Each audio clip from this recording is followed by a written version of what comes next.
കരിമ്പുഴ ഗ്രാമപഞ്ചായത്ത് UDF ഭരണസമിതിയുടെ അഴിമതിക്കും സ്വജനപക്ഷപാത നടപടികൾക്കുമെതിരെ ഇടതുമുന്നണി കരിമ്പുഴ പഞ്ചായത്ത് കമ്മിറ്റി നേതൃത്വത്തിൽ ഗ്രാമപഞ്ചായത്ത് ഓഫീസിലേക്ക് ജനകീയ മാർച്ച് സംഘടിപ്പിച്ചു. ഗ്രാമപഞ്ചായത്ത് ഭരണസമിതിയും ഒരു വിഭാഗം ഉദ്യോഗസ്ഥരും ചേർന്ന് നടത്തുന്ന അഴിമതിക്കും ദുർഭരണത്തിനുമെതിരെ അന്വേഷണം നടത്തി കുറ്റക്കാർക്കെതിരെ മാതൃകാ നടപടികൾ സ്വീകരിക്കണമെന്ന് മാർച്ച് ഉദ്ഘാടനം ചെയ്തുകൊണ്ട് CPIM ജില്ലാ സെക്രട്ടറി EN സുരേഷ് ബാബു ആവശ്യപ്പെട്ടു. കയ്യിൽ കിട്ടിയ ഉടനെ കക്കാൻ തുടങ്ങിയില്ലേ? എങ്ങനെയൊക്കെ കക്കണം? കക്കുന്നതിനൊരു മാസ്റ്റർ പ്ലാൻ തയ്യാറാക്കിയിരിക്കുകയാണ്. അതെങ്ങനെയാണ്? ഒരു ജീവനക്കാരനേ ഇല്ല പഞ്ചായത്തിൽ, അങ്ങനെ ഒരു ജീവനക്കാരനുമില്ല, ഒന്നുമില്ല. എന്നാൽ പേരുണ്ട്, ആ പേരിൽ ഒപ്പിടുന്നുണ്ട്, ശമ്പളവും വാങ്ങിക്കുന്നു. മായാവി പോലെ, മനസ്സിലായില്ല? മായാവി പറയുന്ന സിനിമ കണ്ടിട്ടില്ല? മമ്മൂട്ടിൻ്റെ.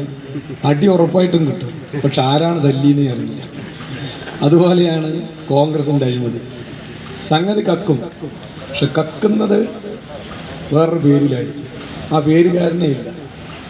ഈ രൂപത്തിലൊരു കോൺഗ്രസ് എന്ന് പറയുന്നത് തന്നെ കള്ളന്മാരുടെ ഒരു സംഘമാണ് എന്ന് പൊതുവെ എല്ലാവർക്കും ധാരണയുണ്ട്. ഇനിയെങ്കിലും കോൺഗ്രസ് നന്നാവണ്ടേ? ഞാൻ ചോദിക്കട്ടെ, കോൺഗ്രസ് ഇങ്ങനെ ആയി രാജ്യത്തില്ലാതായി.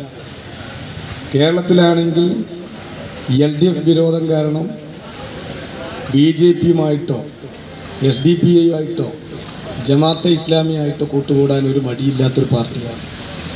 വംശനാശം സംഭവിച്ചു കൊണ്ടിരിക്കുന്ന നിലയിലേക്ക് കോൺഗ്രസ് കേരളത്തിൽ മാറിക്കൊണ്ടിരിക്കുകയാണ്.